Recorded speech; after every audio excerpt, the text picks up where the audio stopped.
You know, through the day, we have been having allusions to mental health. We spoke about it with the military, somebody asked a question. Masaba was talking about, her meltdowns, postpartum depression. We've had Ananya talk about it. And we thought that actually it really needs a conversation of its own, right? And I want to welcome three very special guests. They're from three completely different walks of life.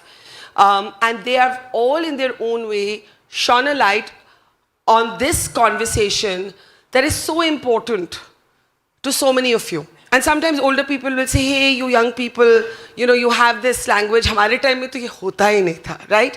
But I know many of you are interested in this conversation. Many of us have dealt with mental health challenges in our own way. So we have some extraordinary speakers for you, and I want to, you've been a great audience, but I think this is a really sensitive topic, and I urge more and more of you to ask questions in this panel. I want to first welcome on stage, Neha Kirpal. She is somebody who's curated one of India's best art fairs, but she's now devoted her life to advocacy for mental health, has a personal story that you're going to hear about. Ah, there you are. Thank you, please. I then want you to put your hands together for somebody who's actually runs and curates the largest youth organization of India. How many of you are affiliated with IIMUN? Many of you are familiar with it, right? Let's hear it for Rishabh Shah.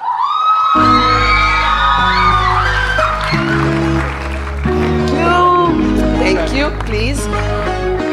And actor Kubbra Sait, right? And a lot of people are really excited to meet her. There she is.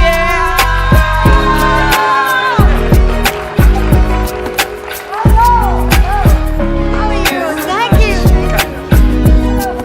And I'd like to welcome on stage somebody who actually runs a very successful show based out of Germany, works with Deutsche Welle News. Isha is here, one of our partners on this event. I want you to put our hands together for Isha. I've been on her program. She's absolutely superb, and she's going to be leading this conversation. Thank you.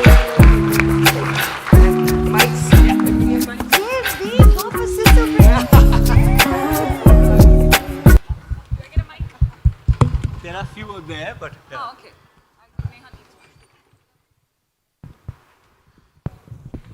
one.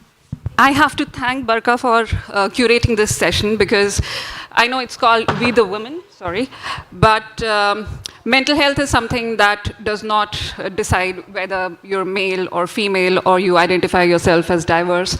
So we have a nice panel, and I heard backstage the kind of cheers all of you got.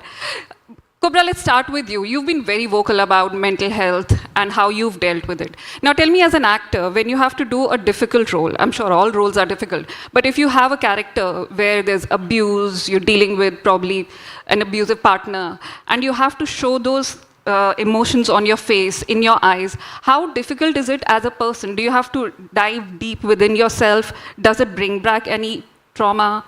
Or is it that you can really disconnect between the two? Wow. I didn't know you were going to start from there.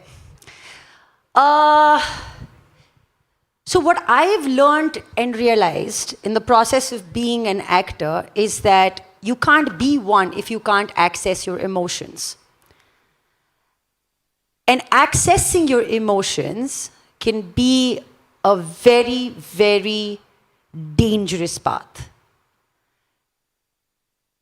But I remember learning this from one of my directors, Kashyap, because I felt the first time I didn't know how I was going to cry, which was one of my biggest challenges in my mind before performing the scene.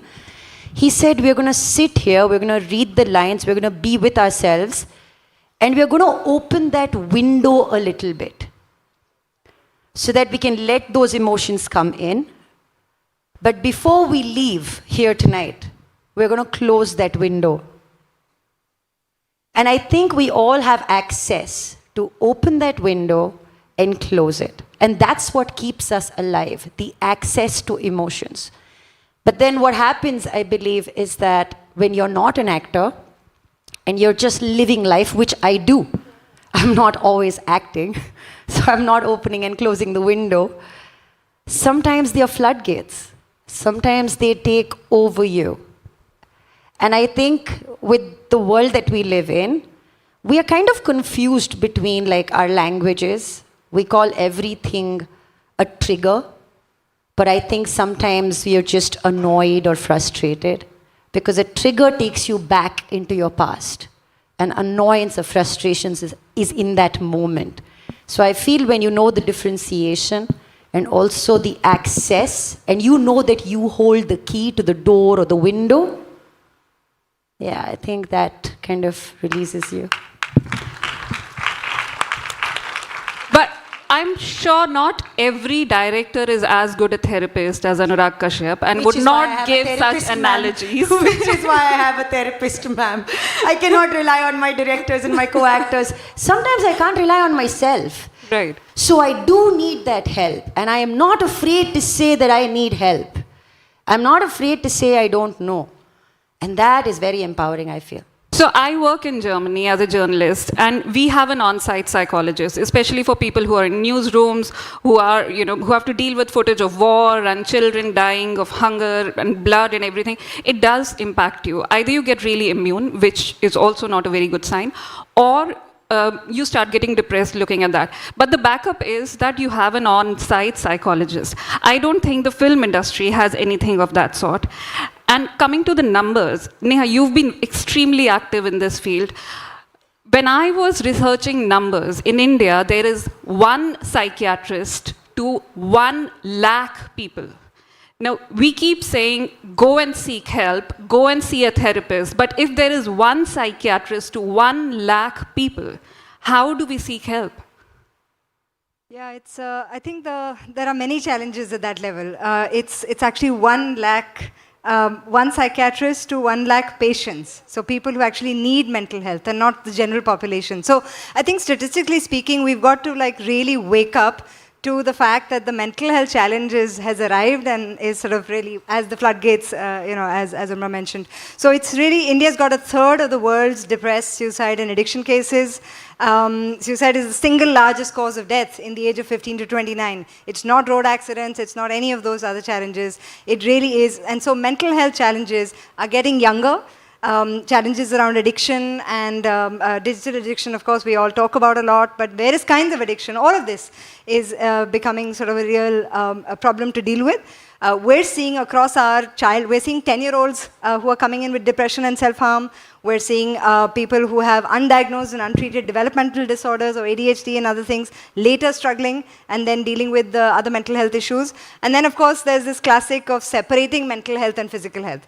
So I think statistically speaking, India, we say there was a 2017 report that said 200 million people with diagnosed mental health problems. It's basically every 4th person, right? So in every home, somebody or the other in the course of their lifetime will deal with a mental health challenge.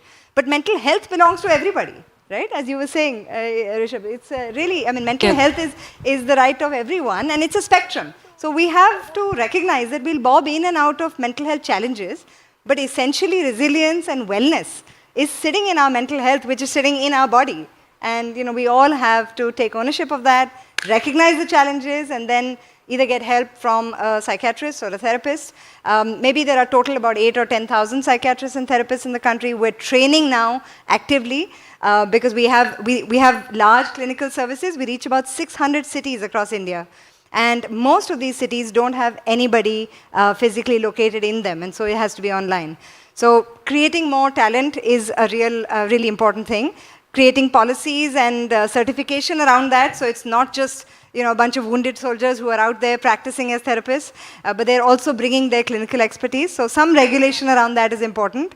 But we have to trust ourselves, lean on our families, lean on our teachers, lean on each other, because this has got to be a community-based solution. No practitioner is ever going to come and solve it or fix it for us. Right. You've been dealing with it not just professionally, but also in your personal life. How did you manage that when you saw people in your family dealing with mental health issues? Yeah. Well, I'm from the 80s, and back then nobody knew what words like schizophrenia and bipolar disorder and all of this are. And so my mom had schizophrenia in the 80s, and she actually, disappeared for a period of 10 years. We spent 20 years before we even began her treatment. Today, she is doing very well. She's on one injection, totally recovered and healed, and is dealing with her life and is an active grandparent in my daughter's life. But it took 20 years. And in the course of that, what happened was we neglected my younger brother, who struggled. And he went away with her. And so he lost out of school and friends and everything that we call normal childhood. And we lost him 5 years ago. He died by suicide. And so these problems are really real. And it is these sort of stories. And I bet if you go around the room and say, how many people have seen this in their families? Let's ask, how many of you have ever, even for a fraction of a second, had second thoughts or know of someone in your family who's had it? If you look at, 1 degree of separation, whether it's depression, if we raise our hands to say how many of us are caregivers to somebody or the other with a mental health problem, right? And if you then say that, what is the challenge around depression, or we know that there are maybe 30, 40 million people with psychotic disorders. We know that there are 70 million people with depressive and anxiety disorders. So this is when it's diagnosed. But what if it's not diagnosed? What if we're just sitting at home, going to school, going to college, and just dealing with this in the course of our lives, right? And that's the silent battle. So I think we're all waiting to give each other and ourselves the permission to talk about it. Let's start talking about it. So let's start. Rishabh, you've been talking to a lot of youngsters, to Gen Zs and Gen Alphas. You go to a lot of schools. What are the 3 main mental health issues that you really see that kids or youngsters are dealing with? So I'll answer the question also. Firstly, just want to thank Barkha for having me next to a young superstar and somebody in the space. In regards to mental health, I do feel that it is very important in order to talk about it, and I think people are talking about it more than ever. The small organization that we run called IMON that works with schools essentially, in 2014, when we went to Gorakhpur for the first time, that's the first time there was a conversation on mental health that took place. So I've seen mental health boom as an industry also, and as a conversation as well. Today you've got this conversation more than ever happening on stage and in drawing rooms. The problem sometimes is that there is overdiagnosis, and what is construed as a breakup can also go into clinical depression.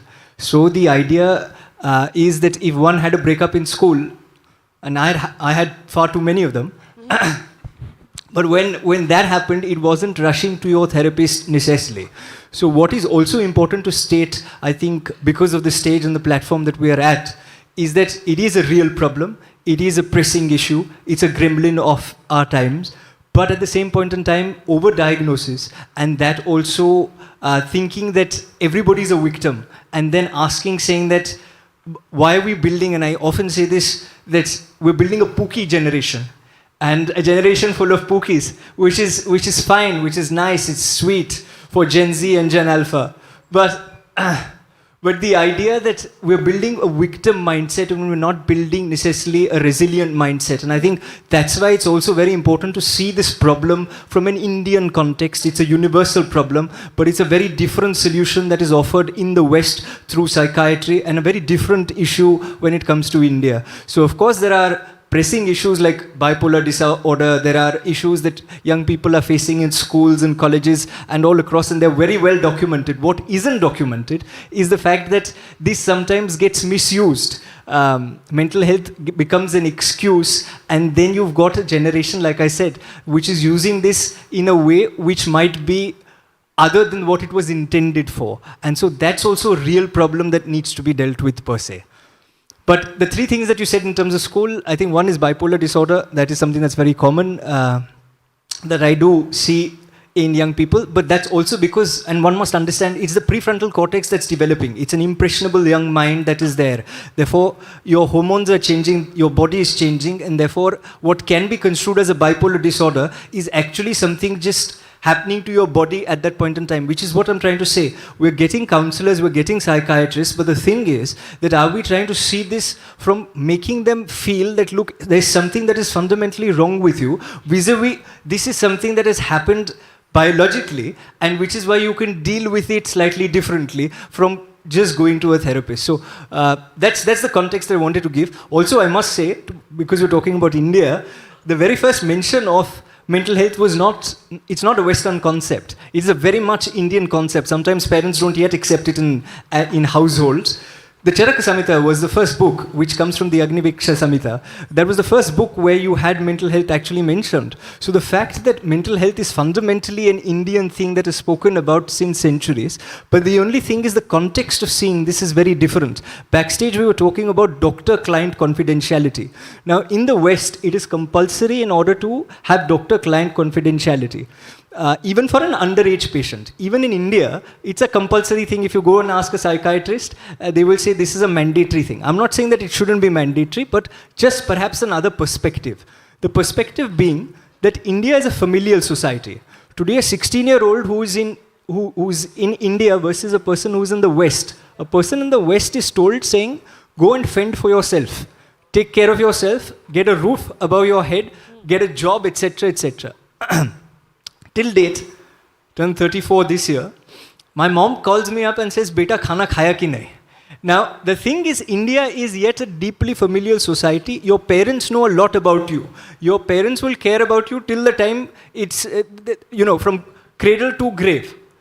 So, what basically I'm trying to say is that a person who's 16 years of age in India, if they're running away from their family and going to the therapist, that's another thing altogether.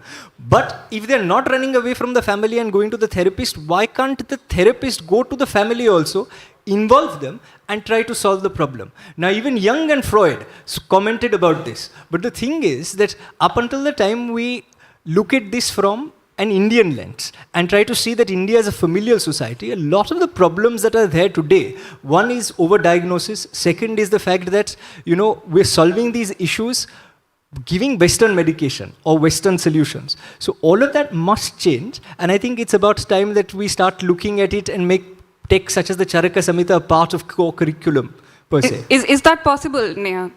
Absolutely. It's the way it should be. I mean, we have to not locate the problem in a person and say, let's fix this person. We have to look at all the factors that have contributed towards those challenges. Often they are biological, they are social, they are psychological. It's to do with our upbringing, our environments, pollution, green spaces. All of these things impact our mental health.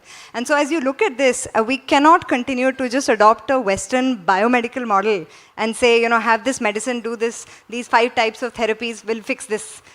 It's really about understanding context. What is the cultural context of that person and their family, and tap into that, right? Yeah, even the definition of mental health, according to the West and Western psychiatry, is the absence of illness. The absence of illness is when you are supposed to be mentally fit, when you don't have any illness. But in India, it is based on Santosh, Sukh and Anand, and that is perpetual state of happiness. That happiness is a is something that is joy continuously that you feel.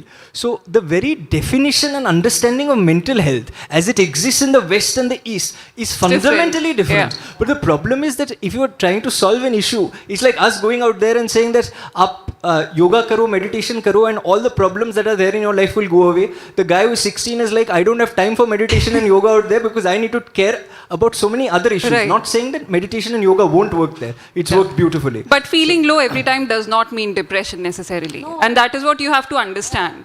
What was that one point where you realized that ab to therapy leni hai mujhe, I need to step out? Thank you.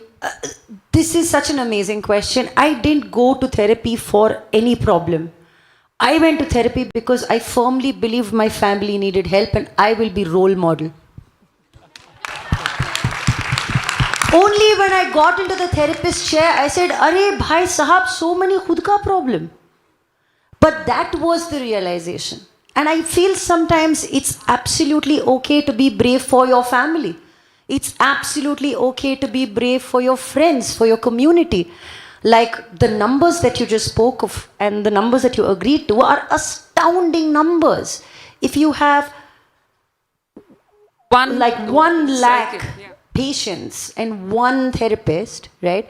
I'm talking about the time when we went through COVID and it was a particularly rough time for most people, and the kind of change we were seeing, because the kind of social adaptation was different at that point, even for like the new kids, the kids who were in school and whatnot. And it was particularly a tough time because a lot of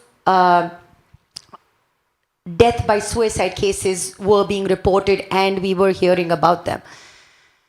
And I guess there was something inside me that spoke to me deeply, and I said, I want to go speak to one of these NGOs and I want to certify myself and understand what do I need to do when I got a call. So I think it's really this whole mental health conversation that we are having is that change that can happen when we collectively choose to change, see, be aware as a society. Because at some place where I was, maybe I'll be able to see someone who is. So can we communicate? Can we build that? Can we empower ourselves in order to empower those who do not have that immediate access? Just for them to know that they perfectly belong. This is their society as much as it is of those who are reformed.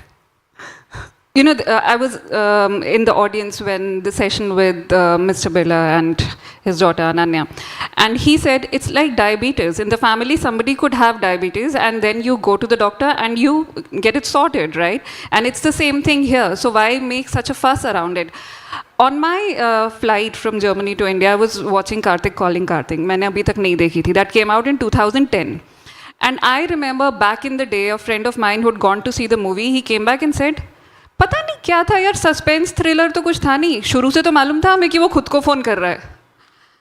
So there were so many people who didn't realize that the idea of the movie was to raise awareness about mental illness.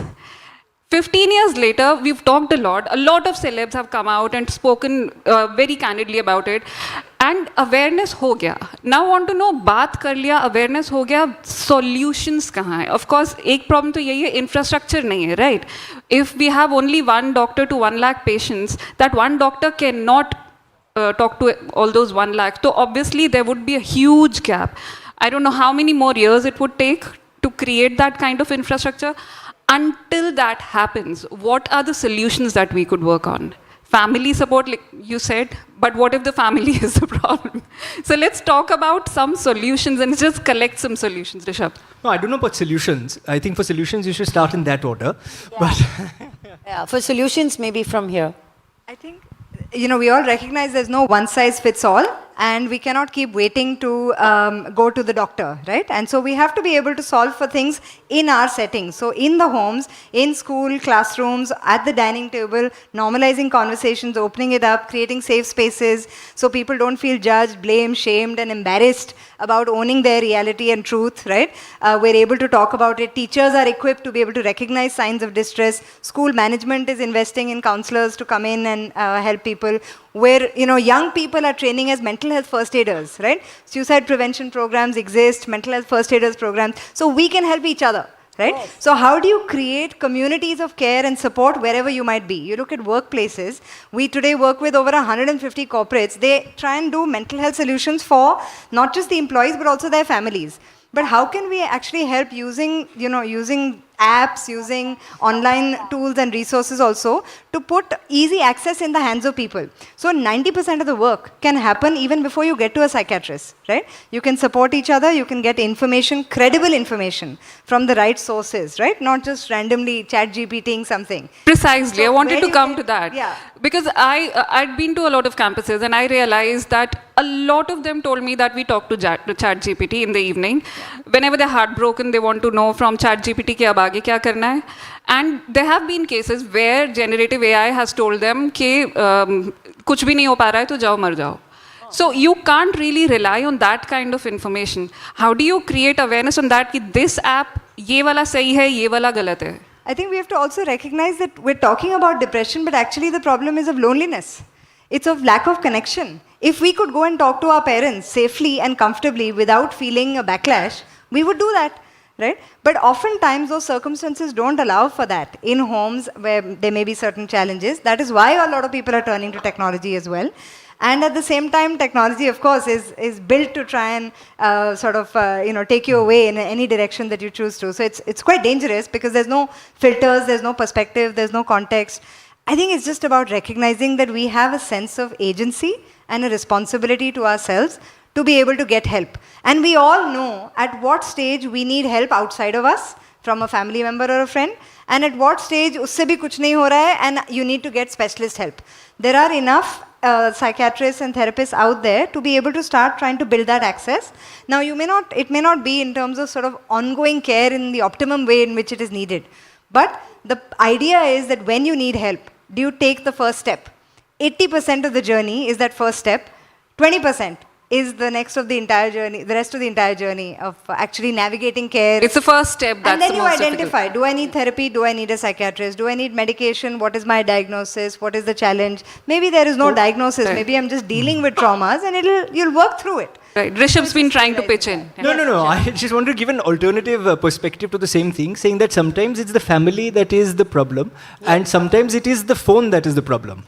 So the thing is that the phone is, most of the times, at least this is what I've seen in whether it's Gen Z or Gen Alpha or even millennials for that matter, is that we've grown up in a digital reality. It's a simulated world where essentially I feel sometimes are like characters in a Squid Game, or we are essentially pawns on a chessboard. And it is the digital dopamine that keeps us alive. And the reason why I mention this is because it's echo chambers. The algorithm works in that way. So if you're going to see reels of depression, or you're going to see reels of people being unhappy, then it's just going to be one after the other after the other. Olden times when you didn't have reels, you had Sonu Nigam songs, and you were wondering Kal Ho Na Ho. But the only thing is, from there you would jump onto a Govinda movie, or you would jump onto some other Tom Cruise film, and you would get out of the loop. Unfortunately, the algorithm doesn't allow you to come out of the loop, and because the algorithm then feeds you in that manner, therefore the solution for this is just normal conversation with, perhaps like you mentioned, family. Unless of course you're running away from family, then having a conversation with a friend or family is much better than ChatGPT. So I'm just providing the alternative context to it. And the one small, go on, and then I'll jump in. No, because the other thing that I just quickly wanted to mention is that you said that what is the solution to the problem? The solution to the problem, I don't have a ready-made solution, but I do know that as society sometimes, one needs to deal with grief differently. I'll share a small anecdote. The closest person to me in my family is my grandfather, and he passed in 2022. When he passed, my grandmother, who'd stayed with him for about 60 years, everybody came home to pay their respects, and everybody went to her and said, "Aapke saath bahut kharab hua. Can you how did this happen?" So the grandmother has to recount the same horrific experience, not once, but 60 times or 70 times to the 70 people who come and grieve. I didn't shed a tear because I didn't think it was necessary at that point in time, and I didn't feel it until date. I have not. But every second conversation at home sometimes, when we talk about things, it's about my grandfather. But the idea that because I did not grieve, so society will think, saying that up until the time he started crying, that basically means he's not come to terms with grief. Or let's make sure that the grandmother recounts the same experience for 60 times, only then, and completely oblivious to the fact that the individual on the other side is being made to recount probably the worst experience of her life. Because that one person is only doing it once. They don't know about the other 59, right? So what I'm trying to say in this is, जब therapist आपको पूछता है तो और बताओ मुझे और बताओ इसके बारे में और बताओ. मैं क्या बोलना चाहता हूँ, saying it's not sometimes necessary. Sometimes giving space, and therefore academic study. I am not academically qualified. The ones who are the academic study of how to solve this issue. Our Upanishads speak about this. The Chandogya Upanishad speaks about how food also impacts the mind. The purity of your food will impact the mind. We eat 3 meals a day. 3 meals a day is not an Indian concept. But we are told saying 3 baar khana khao, breakfast, lunch and dinner. This did not come from the Vedas, it came from Victorian England. When you had, no, but it's true. It's true. And it came from Victorian England, where essentially you had the Industrial Revolution, because of which you had factory workers. You had to have breakfast in the morning, lunch and then dinner. technically what we called Ekahara, or what Jainism calls Ekadashi, or what is called Akanitika in Buddhism, is essentially eating once a day. And now we call it OMAD. So the thing is that essentially, if we look at problems just from our lens, we'll find solutions per se, and there's a change in lens that we need to put. That is what I'm trying to say. And the change in lens is not just an Indian lens, but also societal lens, where when somebody dies, perhaps let's stop asking them, saying, "To bahut bura hua aapke saath. Hua kaise?" Yeah. So next time you do that, you have that in your mind. Kubbra, you wanted to say something. No, If you haven't I lost just the wanted thread. to add to both our wonderful panelists here that as a society, sometimes we're like so focused on looking what's wrong with the society itself that we rarely ever turn the mirror towards ourselves. Like it happens to me, and I catch myself in those subconscious moments sometimes when I'm watching reels and I see something about narcissism, hot topic for the day. And it's so interesting. It's so easy for me to say, they are narcissist. He is narcissist. She is narcissist. Turn that towards your own self and see, what about this do I identify in me? Forget about giving problems to other people. You will recognize how many problems you're giving yourself. I feel one of the biggest solutions that we can provide to ourselves before reaching the 20% is to be perfectly honest with ourselves and to say that this doesn't make me happy. This is something I don't know. And look at everything from a curiosity point of view rather than a solution point of view. Okay, now I have read this and I will fix narcissism. No. Look at it and slowly try to understand how can you relieve yourself from it. Like, I remember going to this homeopathic doctor once a long time ago, for my cat in fact, and she gave the white pills and said that often we associate, disease with like just the problems that are. But I want to give your cat this medicine so that she can be at the lack of dis-ease. So I can make her feel easy with these tablets. So I'm not affecting the problem, I'm trying to make her free from the problem. But identify it so that you can make it free. Right. And not only for yourself, have empathy also for others. It will happen if you are kind to yourself. The problem is that we are so kind to others and shit with ourselves. And it's easy for us to be shit with ourselves. And I look around this room and I'm so happy to see people in this room who are at an impressionable age and stage in their life where they do hold the capacity to look within. So for how long are we going to start passing on the baton to other people? Instead, look within, because I truly feel that that joy that we are looking for is here inside. And once you see it, you cannot unsee it. You cannot sit in your loneliness and depression, and you will start finding more answers, and only through answers can we be able to help each other. Very well put. And our time is actually up, but before we go, Neha, everything that Kubbra said, your book actually deals with all of that. There are stories, lived stories of women who've gone through it. Very briefly, if you could just tell us one story that left a mark with you, there's one story that you say that you all need to really read it. I think stories really heal, and every time you share, somebody else will share as well, because we're all waiting for that permission. This book is called Homecoming. It's mental health journeys of resilience, healing and wholeness. But the idea is it's 11 women who have come together, because we heal in tribes and we heal in communions. So it's 11 women's stories. And in those stories is a psychiatrist, is an entrepreneur, is a philanthropist, is a teacher, but who have also dealt with severe mental illness and what the stories of their lives have been. So the idea is not to just look at the mental health aspect of somebody's life and label this person bipolar, OCD, ADHD. Ab to wo wohi hai.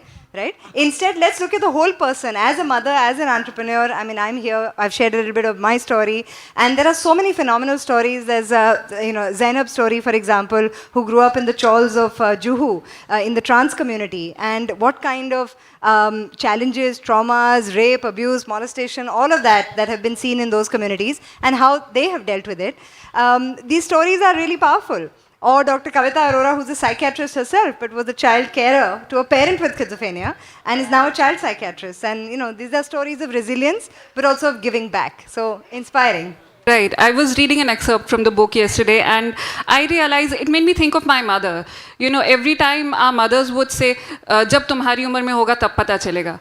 Whether it was for lack of the vocabulary, whether it was that they were not able to figure out what was going on with them at that age, or whether they wanted to protect their children and say, "Ki abhi there's no need to tell them what we are going through." But the fact remains that they would never talk about their mental health, and that is the kind of thing that this book really talks about. So please go ahead and read the book, and as you said, share stories, which is most important. And I need to ask you, marathon it is, what does it do to your mental health? You just go on. I was just telling backstage that ours is the only panel because of which you get a half-an-hour break, and that's about it. How do you do that?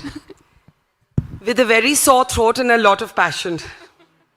The time flies by when you're having great conversations, and I think we've been having those today, including this one, which I was listening to from backstage, and I cannot thank all three of you enough for being so candid, for being so direct.